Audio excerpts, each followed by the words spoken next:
दोस्तों, हम यहाँ पर देखने जा रहे हैं जो बुलिश और बेरिश स्ट्रेटेजी जो 13 अक्टूबर 2023 के लिए जो मंथ एंड का भी मंथ एंड है, यानी 31।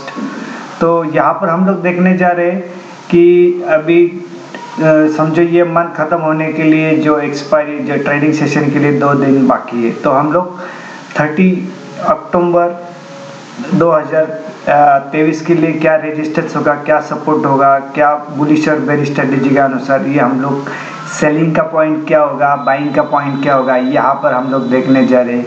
और यहाँ से ये भी देखने जा रहे हैं कि आगे मार्केट कैसा होगा एक्सेल सीट के अनुसार। तो हम लोग कभी इंट्राडे के बारे में सोच रहे हैं, तो हम लोग इंट्राडे के लिए डिस्कस करने जा रहे हैं। सबसे पहला मैं यहाँ पे डिस्क्लेमर देना चाहता हूँ कि यहाँ पे कोई बाइंग और सेलिंग का रिकमेंडेशन नहीं, ये ओनली एजुकेशनल पर्पज है। We are the not SEBI register, this is the only educational purpose, pure sure intraday, no carry forward, capital require 30 to 40,000, daily per lot profit and loss 2,000 rupees. ये हमारा channel का disclaimer है। तो अभी latest start अभी देखते हैं हमारे स्ट्रैटेजी के अनुसार। जैसे कि यहाँ पर देखा गया तो डेली नए व्यूअर भी जुड़ रहे, सब्सक्राइबर जुड़ रहे। तो सबसे पहले यहाँ पे ये बताना चाहता हूँ कि यहाँ पे इस स्ट्रैटेजी को बुलिश एंड बेरिश स्ट्रैटेजी क्यों कहते हैं, या bullish trap and bearish trap क्यों कहते हैं, ये हम लोग थोड़ा देखने जा रहे हैं। दोस्तों, यहाँ पर गैप अप ओपन होता है, गैप अप ओपन होता है तो कहीं पे एक सेलिंग पॉइंट आता है, वहाँ से मार्केट के अंदर करेक्शन आता है। तो उसके लिए क्या होता है, गैप अप ओपन होने के बाद हम जो रिटेलर होते हैं यहाँ पे फंस जाते हैं और स्मार्ट मनी आउट होता है और प्रॉफिट कमाता है। तो इसके लिए गैप अप ओपन होने के बाद बुलिश ट्रैप कहा जाता है उसको।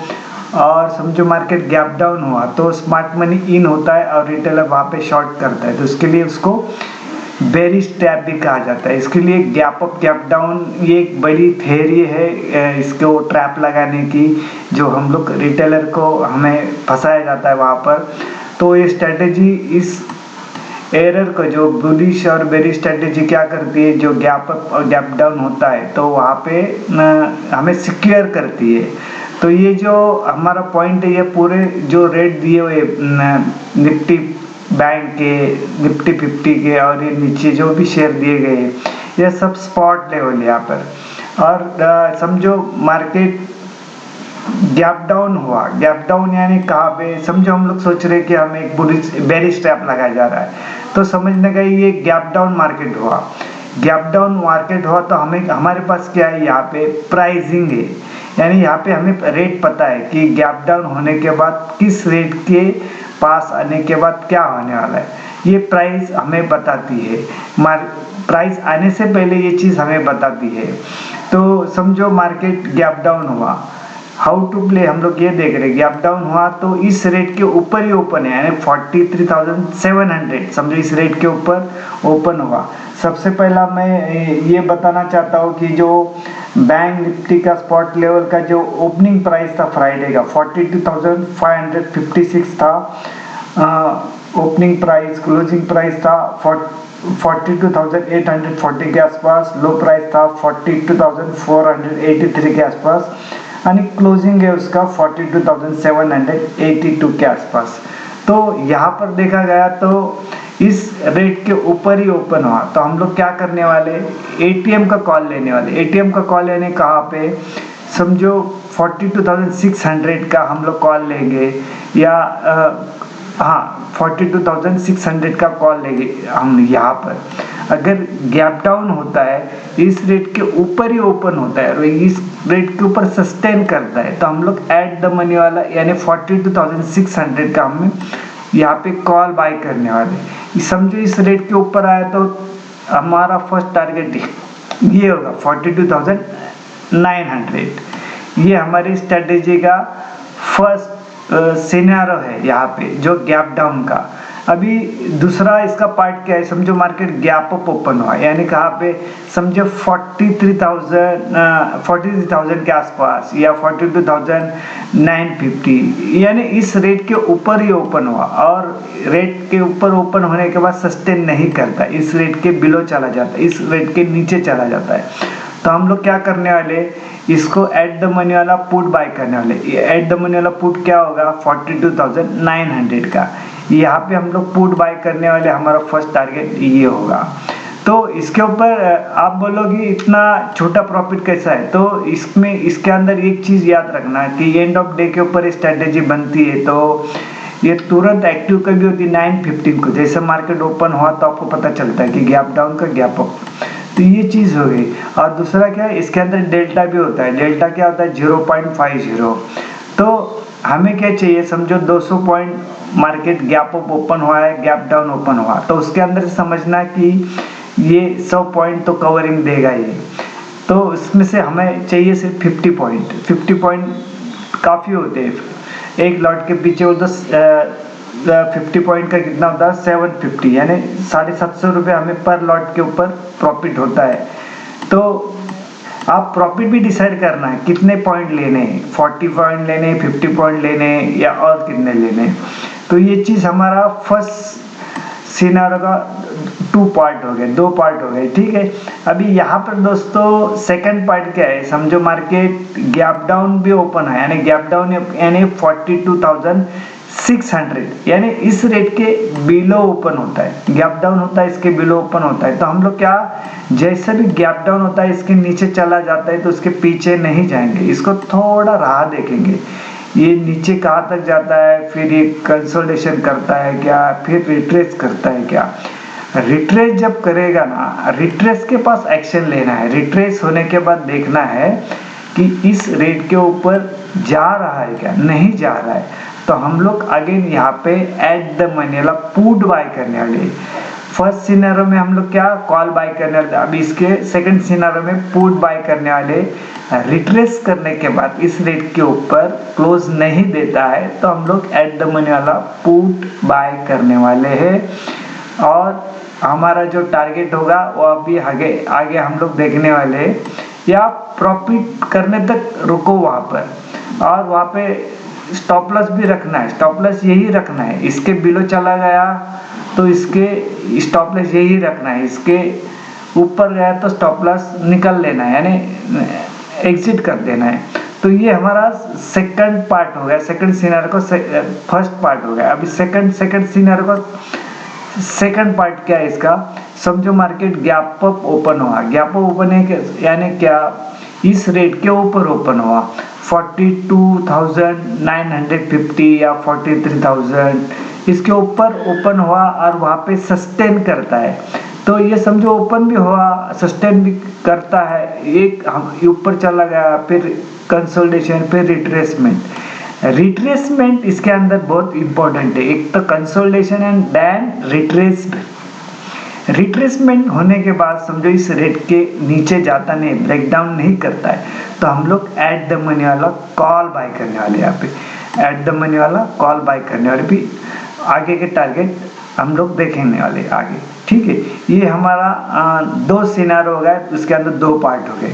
अब इसके अंदर थर्ड पार्ट बहुत ही इंटरेस्टिंग है, अक्सर ये यूज होता है स्ट्रेटेजी के अंदर।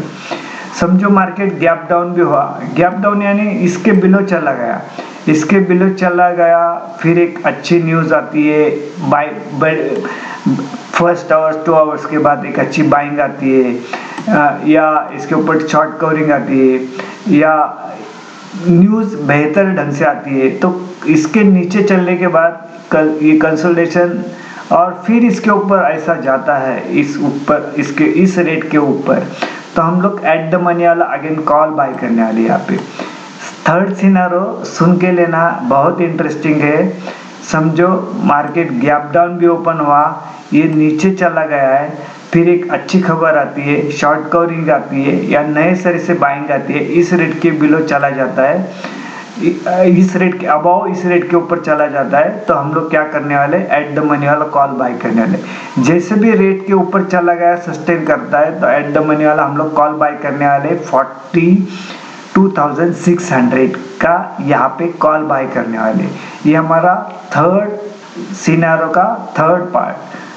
अभी इसका सेकंड पार्ट क्या है, यानी इसका जो थर्ड सिनेरियो का थर्ड पार्ट क्या है, इसके अंदर इस रेट के ऊपर ओपन होता है, अच्छी चल रहा है, लेकिन बाद में 1 आवर्स या 2 आवर्स के बाद एक बैड न्यूज़ आती है, या शॉर्ट नए सिरे से बन जाते हैं, या प्रॉफिट बुकिंग आती है, तो इसके नीचे जब भी आएगा और इस रेट के नीचे चला जाता है तो एट द मनी वाला पुट बाय करने वाले।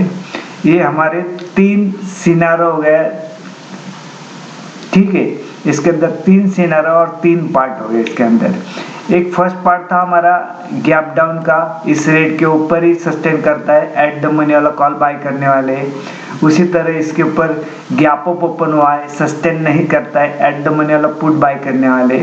ये फर्स्ट पार्ट, फर्स्ट सिनेरियो हो गया। बाद में सेकंड क्या है, गैप डाउन हुआ, इसके रेट के नीचे चला जाता है, कंसोलिडेशन, अगेन रिट्रेस करने के बाद इस रेट के ऊपर चला नहीं जाता है, एट द मनी वाला पुट बाय करने वाले। उसी तरह से समझो मार्केट गैप अप ओपन हुआ, इस ऊपर चला गया, अगेन कंसोलिडेशन, रिट्रेसमेंट, इस रेट के बिलो नहीं जाता है तो एट द मनी वाला कॉल बाय करने वाले।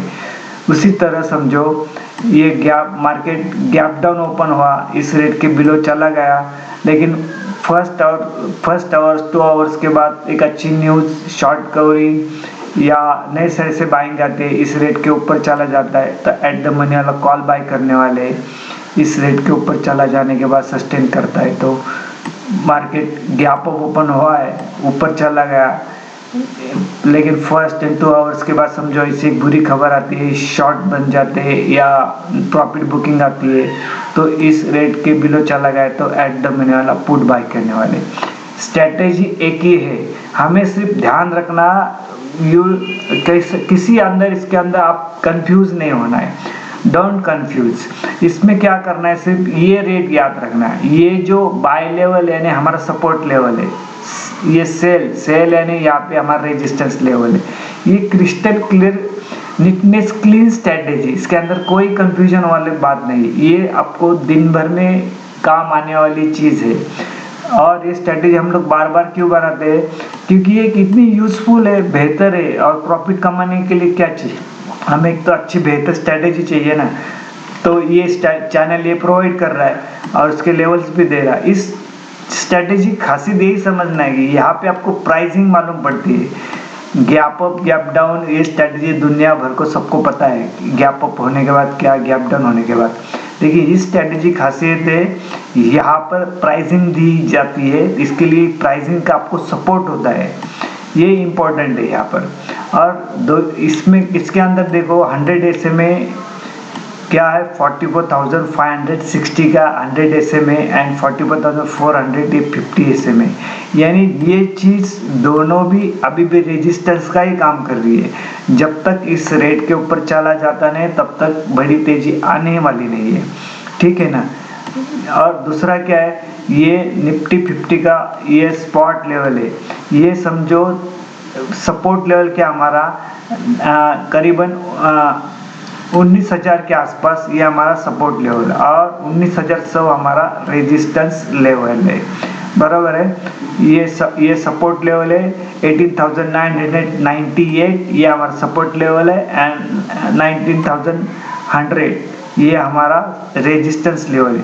अभी निफ्टी 50 के अंदर खासियत एक चीज़ बताना कि आगे वाला टारगेट ये होगा 19,420 या 19,400, ये हमारा अभी भी टारगेट भी होगा और यहाँ पे रेजिस्टेंस भी होगा, टारगेट भी होगा और रेजिस्टेंस भी होगा, और ये भी ऐसा ही है 19,600, यानी यहाँ पर ये जो बने हुए हैं, मार्केट के अंदर तेजी भी आ गई तो ये रेजिस्टेंस का काम करने वाले 19,400 to 19,600 अभी भी रेजिस्टेंस का ही काम करने वाले, ठीक है। तो इसके ऊपर समझना, ये जो रेट के ऊपर जब तक चला जाता है तो निफ्टी 50 के अंदर बड़ा मूवमेंट आएगा ही नहीं है।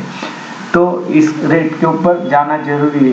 फ्राइडे में देखा तो उसका जो स्पॉट लेवल का 18,929 था, निफ्टी 50 का स्पॉट लेवल 19,076 ये इसका हाई था और 18,927 लो था एंड क्लोजिंग है उसका 19,050 के आसपास क्लोजिंग है। तो ये चीज़ यहाँ पे बताई गई है आपको। ये निफ्टी 50 का बैंक निफ्टी का ये बताया, ये निफ्टी 50 का बताया। रिलायंस का आप देखो, HDFC bank, ICICI bank, Kotak bank, axis bank, SBI। अभी भी समझो जो फ्राइडे में जो एक चीज़ अच्छी क्या हुई है कि जो वीकेंड जो था, वीकेंड यानी जो फ्राइडे वाला क्लोजिंग ग्रीन में था, तो इसका इफेक्ट मंडे के बाद नेक्स्ट वीक को आएगा। लेकिन अभी भी तेजी का कोई कंफर्मेशन नहीं है कि इसके अंदर बड़ी तेजी बनेगी, ऐसा नहीं है। इसके अंदर एक ही सोल्यूशन है, आप मंथली समझो तेजी का लेना है तो मंथली का कॉल लीजिए और मंथली फर्स्ट मंथ या 2 मंथ का कॉल लीजिए और उसके साथ जो करंट लेवल का जो पुट है उसको बाय कीजिए करंट लेवल का, तो वहाँ पे हेज बनेगा, सिक्योर बनेगा। और आप इस रैली के अंदर नीचे वाली रैली हो, अप साइड की रैली हो या डाउन साइड की रैली हो, आप इसके अंदर इन्वॉल्व होगे। एजुकेशन आप पोजीशन लोगे तो आपको एजुकेशनल पर्पज ही होएगा, आपको दिखाई देगा कि इसके अंदर होता क्या है। आप किनारे पे बैठोगे तो इसके अंदर कोई ट्रेनिंग का पार्ट नहीं होगा। आप इस एक्शन में होगे, एक्शन के पैसे मिलते हैं और एक्शन होगा तो ये आपको ट्रेनिंग, ब्रेन को ट्रेन होगा, तो ये लेना जरूरी है। फिर आगे चलते हैं हम लोग। ये यहाँ पे एक चार्ट भी देखते हैं इसका। यहाँ पे चार्ट के ऊपर जो ब्राउन लाइन है ये हमारा वीकली हाई है और ये ब्राउन लाइन है ये वीकली लो है। ठीक है, अभी तो देखा गया तो यहाँ पे लोअर लो पिकी बनाते जा रहा है यहाँ पे। ठीक है, अभी सिर्फ इसके अंदर क्या है, ये नीचे से दंडी बनी है तो नीचे वाले डाउन साइड के प्राइस रिजेक्ट किए गए हैं। अगर ये समझो ये ब्रेक करता है तो समझना कि जो लो बनाया था 42,100 के आसपास, ये ब्रेक करने के बाद फिर आगे ये लो देखो यहाँ पे ये हाई ब्रेक जब तक करता नहीं है तब तक बड़ी तेजी आएगी नहीं, याद रखना। ठीक है, ये वीकली चार्ट है, वीकली स्क्रीनशॉट लिया हुआ है यहाँ पे। तो ये नीचे की डंडी इसने रिजेक्ट की हुई है, यानी यहाँ से करीबन 700-800 पॉइंट ऊपर है करीबन, तो याद रखना ये। फिर हम लोग बैंक निफ्टी का था स्पॉट लेवल का वीकली चार्ट है, ये हमारा निफ्टी का वीकली चार्ट है। यहाँ पर भी देखो, यहाँ पे से कंसल्टेशन किया था, यानी ये सेम था लेकिन ये ब्रेक डाउन करने के बाद नीचे चला गया और जो काफ़ी दिनों तक लोग वेट कर रहे थे तो ये यहाँ पे लो बनाया है, नीचे वाली प्राइस भी रिजेक्ट किया हुआ है। ये जो लाइन है, ये लाइन हमने पहले से मार के रखी थी 18,850 के आसपास, तो अभी इसको क्रॉस करके ऊपर क्लोजिंग दिया हुआ है। अभी समझो इसके नीचे आया तो आगे नीचे जाएगा। ठीक है, और ये जो लाइन है ये हमारा वीकली हाई वीकली लो है, तो इस चीज़ को याद रखना। जब तक ये वीकली हाई के ऊपर चला जाता नहीं तब तक बड़ी तेजी आएगी नहीं, वीकली लो से नीचे जब तक जाता नहीं बड़ी मंदी आएगी नहीं, यहाँ पे डरना मना है। तो और यहाँ पे टारगेट भी दिए हुए, ये देना जरूरी है 19,100, 19,150, 19,200, ये अपर साइड के निफ्टी स्पॉट के टारगेट है। ये डाउन साइड के टारगेट है 19,850, 950, 19,900, और इसके आगे जो फ्राइडे वाला लो बताया वो आगे का टारगेट होगा। ये बैंक निफ्टी के स्पॉट लेवल है, अपर साइड के टारगेट 43,000, 43,200 एंड 43,400, ये अपर साइड के टारगेट है। डाउन साइड के टारगेट है 42,600, 42,400 एंड 42,200, ये डाउन साइड के विजिबल टारगेट है। ये अपर साइड के विजिबल टारगेट है निफ्टी 50 एंड ये बैंक निफ्टी के है। और सिर्फ ये याद रखना है कि समझो एक दिन रैली आ गई तो वहाँ पे ट्रेंड में कोई बदल नहीं होता है, चेंज नहीं होता है। तो करीबन 2 या 3 डेज तो हमें चाहिए या ऊपर जाने के लिए या डाउन साइड के जाने के लिए, यानी फिर वैसा हुआ नहीं तो फेक ब्रेकआउट होगा और वहाँ पे हम लोग फंस सकते हैं। तो यहाँ पर आपको कुछ भी नहीं समझ में आया तो क्या करना है, आपको हेज पोजीशन लेके चलना है। कुछ भी समझ में नहीं आ रहा है, बस आप कुछ भी समझ नहीं आ रहा है, यहाँ पर ये रेजिस्टेंस सपोर्ट देखना है यहाँ पे, ठीक है। इसी तरह के इधर के ही हमें कॉल भी लेना है, पुट भी लेना है। समझो आप यहाँ पे समझ में नहीं आ रहा है 42,600 का कॉल लीजिए या 42,500 का पुट लीजिए इसको हेज करने के लिए। तो आप इस समझे स्ट्रैटेजी का हेज के लिए भी इस्तेमाल कर सकते हैं, नो प्रॉब्लम, ठीक है ना। और आपको समझो किसी को राइटिंग भी करनी होगी तो ये याद रखना है, इसको अंदर 50 SMA और 50 SMA और 100 SMA इसके बिलो ही मार्केट चल रहा है। जब तक इसके ऊपर चला जाता नहीं तब तक बड़ी तेजी आएगी नहीं है। तो राइटर के लिए भी यूजफुल है यहाँ पर, ये दोनों चीज़ याद रखना, ठीक है। अगेन यहाँ पे डिस्क्लेमर देना चाहता हूँ कि यहाँ पे कोई बाइंग और सेलिंग का रिकमेंडेशन नहीं, ये ओनली एजुकेशनल पर्पज है। ये वीडियो आपने देखा, सुना, समझा और पसंद भी किया, इसके लिए आपका धन्यवाद। Thank you very much.